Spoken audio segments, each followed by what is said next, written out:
Hello मुलांनो, कसे आहात? मी तुमची लक्ष्मी आजी. तर आज आपण समीकरण सोडूया. 12x/3 + 6 = 30. काही जास्ती टेन्शन घ्यायचं नाही. फक्त काय करायचं, इकडे जे आहे ना त्याच्या विरुद्ध इकडे करायचं. म्हणजे बरोबर चिन्हाचे इकडे घेऊन जायचं. एक्सला इकडे ठेवायचं, बाकी सगळं तिकडे घालवायचं एक एक करून. तर पहिलं आपण काय करणार, सुतं कोण आहे त्यांना नेऊया पहिलं. बाकीचं आहे तसंच देऊया. 12x/3 = 30 अगोदर लिहून घेऊया. आता हे +6 आहे, चिन्हासकट मात्र तिकडे न्यायचं आहे.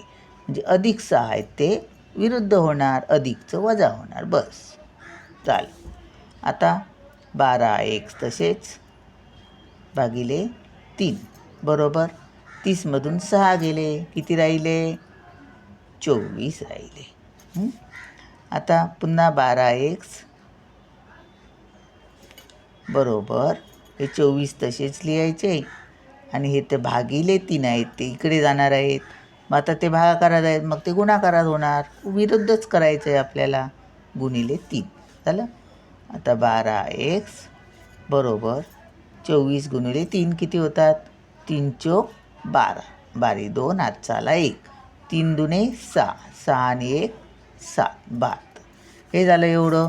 आता काय करायचं, एक्सला इकडे ठेवायचं आहे आपल्याला आणि बरोबर हे 72 आहे तसेच. आणि आता हे 12 × x आहेत, गुणाकार आहे, त्याच्या विरुद्ध काय? भागाकार. मग हे वर आहे ते खाली येणार. झालं. आता बघा, x बरोबर 12च्या पाड्यात 72 आहेत का बघा. 12 × 12, 12 × 24, 12 × 36, 12 × 4 = 12 × 60, 12 × 72. 12 × 12, 12 × 72 म्हणजे x बरोबर किती? 6. हे आपलं उत्तर आलं. चला भेटूया पुढच्या व्हिडिओत. बाय.